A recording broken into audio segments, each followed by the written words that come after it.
अस्सलाम वालेकुम। DNN news के साथ मैं हूं नादरा आमिर। अब रुख करते हैं खबरों की तरफ। खबर शामिल करते हैं इस्लामाबाद से। थाना चक शहजाद के ASI अमाम अली का गरीब मजदूर की रेडी चोरी होने पर गरीब साहिल परी चढ़ दौड़े। मसूफ फरमाते हैं कि 6,000 की तुम्हारी रेडी नहीं और हम 7,000 का पेट्रोल लगा दे रेडी को ढूंढने पर।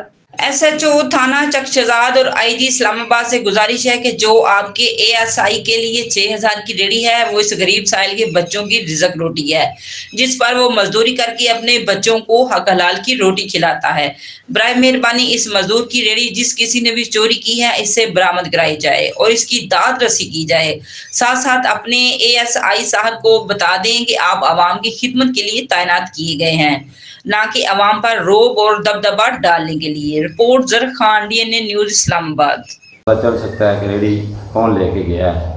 तो मुझे कहने लगे कि तेरी रेडी के लिए 3,000 रुपये का तेल जाने के लिए हम लगाएं, 3,000 रुपये का आने का लगाएं, उतने की तेरी रेडी है 7,000 रुपये की, तो 7,000 रुपये का हम तेल लगा दें वहाँ पे रिकॉर्ड लेने के लिए।